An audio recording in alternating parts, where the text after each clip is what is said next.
beyond the Western Conference semifinals, including this year when Rivers and the superstar pairing of Kawhi Leonard and Paul George blew that 3-1 lead to the Nuggets. He put out this statement earlier today. When I took this job, my goals were to make this a winning basketball program, a free agent destination, and bring a championship to this organization. While I was able to accomplish most of my goals, I won't be able to see them all through.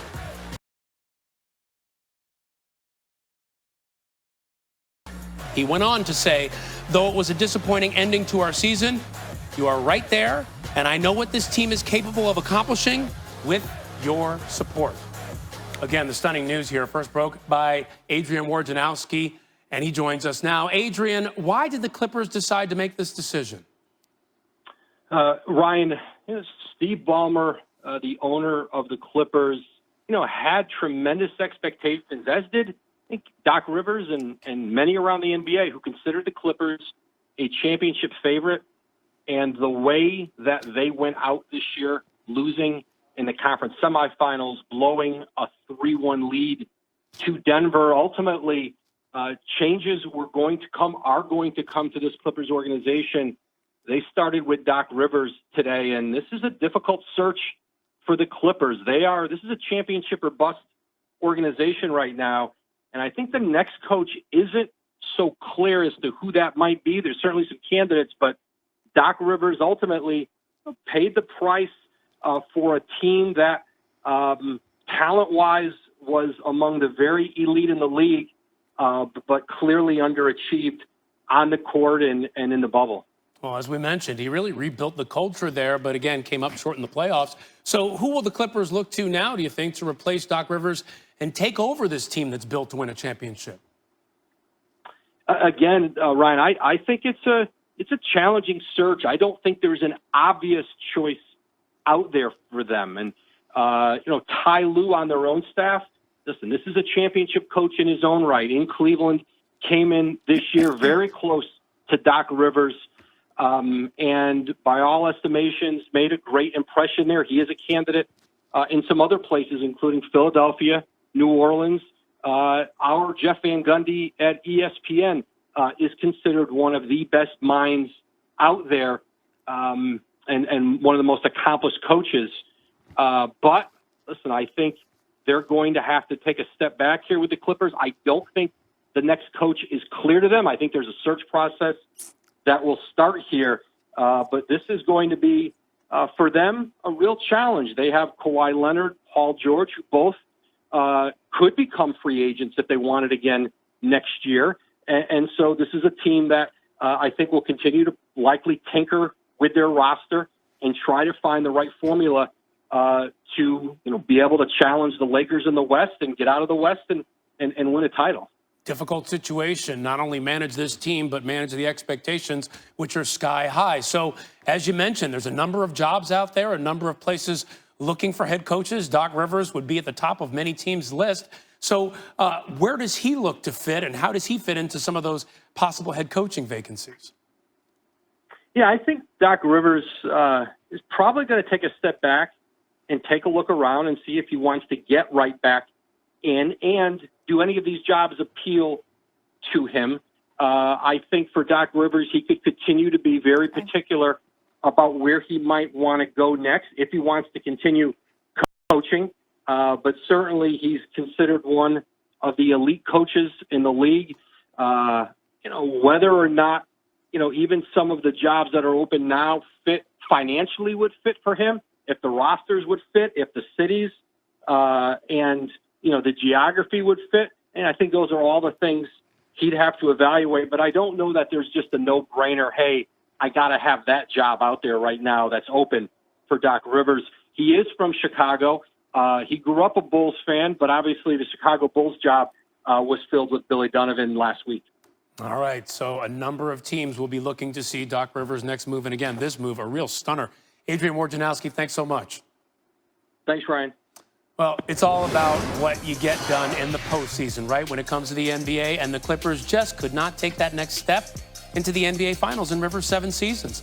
The Clippers blew a 3-1 lead series this season to the Denver Nuggets, and they also did it in 2015 under Doc Rivers.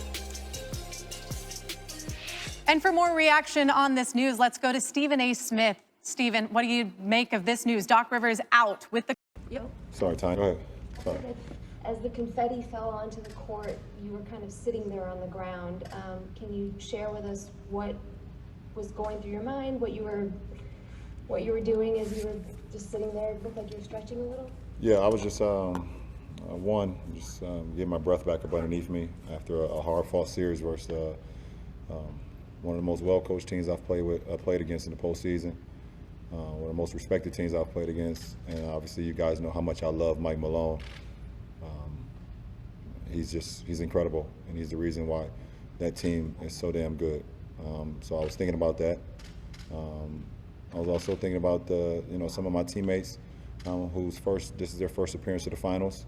Obviously AD had a lot of my thought process, and this is the reason why I wanted to be a teammate of his and why I brought him here. I wanted him to see things that he hadn't saw before in this league, and to be able to come through for him meant a lot for me personally. And then I started thinking about the next opponent. Boston had a few moments in my head. Miami had a few moments in my head as well, on how challenging that's going to be. Whoever wins that next series, and how challenging that's going to be. And then I just started thinking about my journey as well. So all of that was just going through my mind as the confetti was on the floor, as it's coming down, landing on my shoulder, and things of that nature. So hopefully that was a good description. Hey, LeBron. Frank said he felt like you have played with a chip on your shoulder all year, and if you can remember way back to September and October, this is obviously the washed King year. What does it mean for you to have this moment after everything that you went through with your first year with the Lakers, and then also what does it mean to this team after every single obstacle that you guys kept hitting this season to still end up where you were trying to get all year? Well, for me personally, the job is not done. But it's great to hit moments throughout the course of a journey and appreciate that. And this is all part of the process, but the job is not done for me personally. Thank you. For us as a franchise, I'm extremely proud to be a part of this franchise getting back to where it belongs.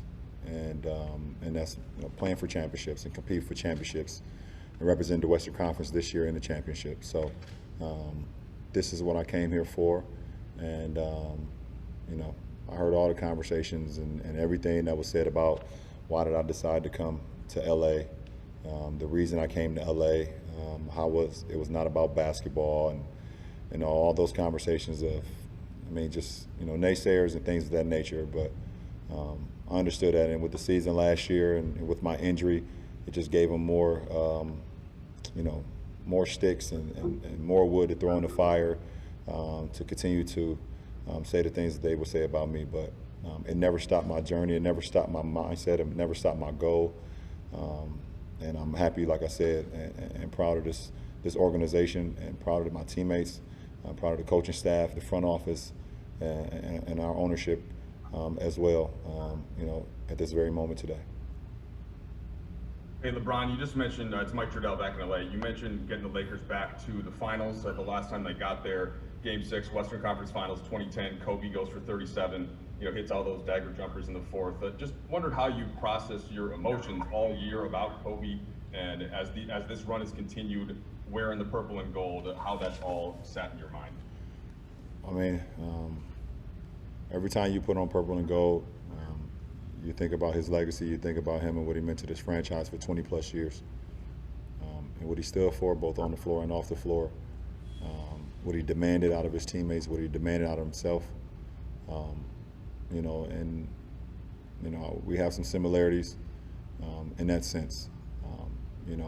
Our games are different, but as far as our mindset and our drive to want to be the best, and our drive to not lose, or even if the score, sometimes you're going to lose games, but just that drive to always want to be victorious, it stops you from sleeping.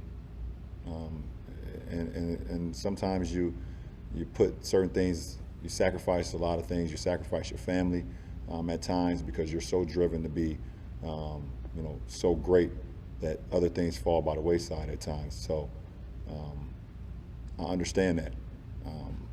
I'm one of the few that can understand the mindset that he played with and the journey from high school to the NBA.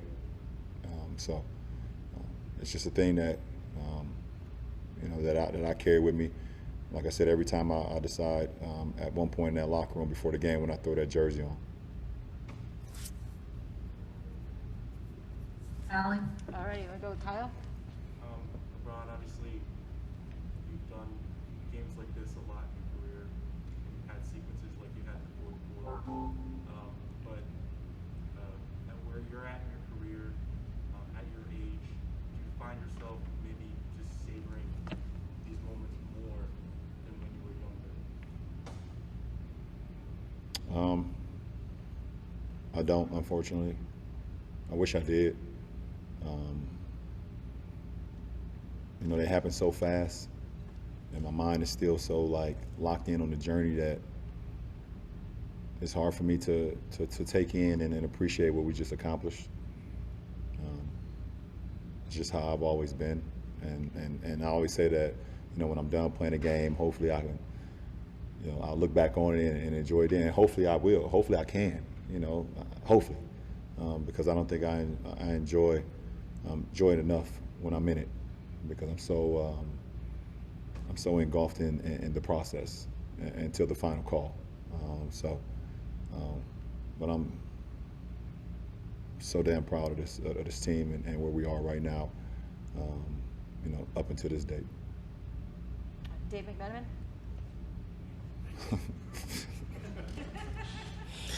Oh, y'all sneaking here. Oh, okay.